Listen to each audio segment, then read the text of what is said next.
भोपाल में पहली किडनी प्रत्यारोपण प्रक्रिया सफलतापूर्वक संपन्न की गई। ये ऐतिहासिक सर्जरी स्वास्थ्य सेवा के परिदृश्य में एक महत्वपूर्ण प्रगति का प्रतीक है।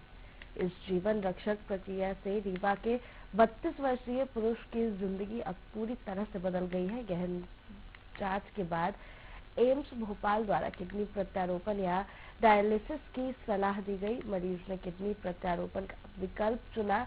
किडनी प्रत्यारोपण के लिए उनके परिवार से संभावित दाताओं के सावधानी पूर्वक चयन की प्रक्रिया शुरू हुई। अंततः उनके पिता से रक्त समूह और उक्त अनुकूलता का मिलान होने के बाद इस प्रक्रिया के लिए तैयारी की गई।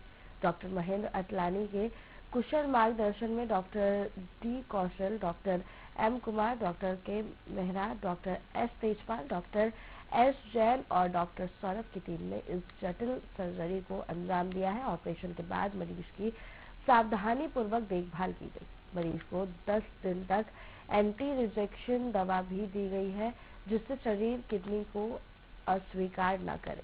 मरीज की बेहतर रिकवरी को देखते हुए उसे अस्पताल से छुट्टी दी गई। आपको बता दें कि प्रधानमंत्री आयुष्मान योजना के अंतर्गत रोगी को व्यापक चिकित्सा देखभाल प्राप्त हुई, जिससे मरीज पर कोई वित्तीय बोझ नहीं पड़ा।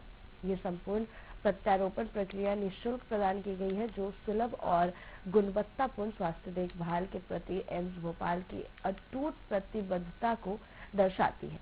एम्स भोपाल के अध्यक्ष डॉक्टर सुनील मलिक और कार्यपाल निदेशक प्रोफेसर डॉक्टर अजय सिंह दोनों ने कहा कि प्रत्यारोपण स्वास्थ्य सेवाओं में सहयोग, विज्ञान और टीम वर्क का उदाहरण है।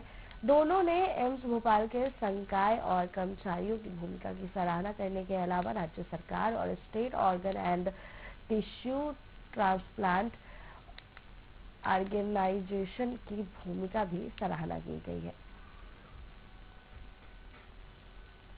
एम्स भोपाल में सक्सेसफुली पहला किडनी ट्रांसप्लांट हुआ है, जो कि एक 32 साल का रीवा का रहने वाला युवक था और उसको पिछले 3 साल से उसका किडनी काम नहीं कर रही थी, जिससे उसकी ना सिर्फ हेल्थ खराब हो रही थी, वो उसकी क्वालिटी ऑफ लाइफ भी बहुत खराब थी और उसके जो ब्लड के पैरामीटर्स थे वो बहुत एबनॉर्मल हो गए थे।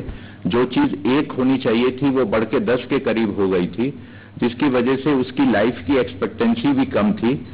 हम लोगों ने पहला रीनल ट्रांसप्लांट जो है वो 22 दिसंबर को किया और उस किडनी को उसके बेटे को जो किडनी दी वो उसकी ही फादर, जो कि लगभग 59 साल के हैं, उन्होंने अपनी किडनी दी।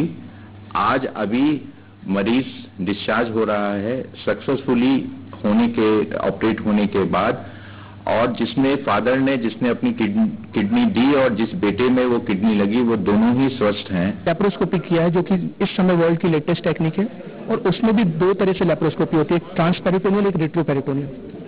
इसमें बिना आंतों को छेड़े हुए रेट्रोपेरिटोनियल अप्रोच से हमने किडनी डोनेट करी। यानी इस वजह का फायदा ये है कि उसमें जो डोनर है तो अगले दिन भी डिस्चार्ज हो। ऑपरेशन में ये रहता है कि जो पेशेंट रहता है उसको डायलिसिस पर रहना रहता है और अगर उसको अच्छी लाइफ चाहिए, क्वालिटी लाइफ चाहिए, तो वो किडनी ट्रांसप्लांट ही उसको प्रोवाइड करवा सकता है।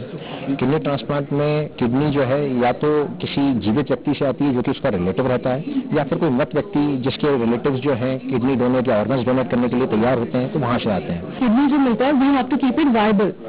तो हम जब डोनर से निकाल के जब रेसिपिएंट में लगाते हैं उस टाइम तक जब वो बाहर रहता है, so we have to maintain the viability of the transplant.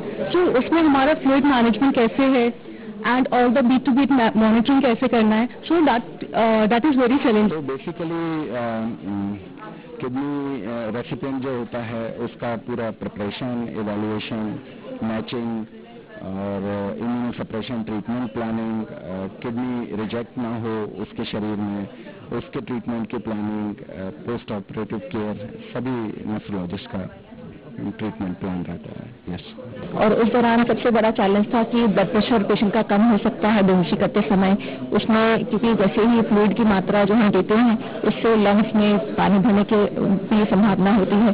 तो ये सब चीज़ों का तालमेल बिठा करके पेशेंट की हमने हेमोडायनेमिक एडवांस मॉनिटरिंग करते हुए, फ्लो ट्रैक यूज करते हुए एडवांस मॉनिटरिंग की और beat to beat arterial pressure monitoring की और उसका पूरा ध्यान रखते हुए ऐसी दवाइयाँ यूज की जो कि किडनी पर ना डिपेंडेंट हो और ऑपरेशन भगवान की कृपा से सबके एफर्ट से अच्छे से हुआ। किडनी के पेशेंट्स रहते हैं, क्रॉनिक किडनी डिसीजेस पे रहते हैं, उनके रिपोर्ट्स भी काफी हाई रहते हैं, जैसे क्रिएटिनिन और यूरिन आउटपुट उनका कम रहता है। तो ये एक चैलेंज रहता है एक्चुअली एनेस्थेटिक्स के लिए कि जो भी ड्रग्स आप दे रहे हो वो मेडिसिन आपके किडनी के ऊपर और ज्यादा प्रभाव ना करे और अच्छा से पेशेंट बाहर आ जाए सब चीजों के ऊपर से।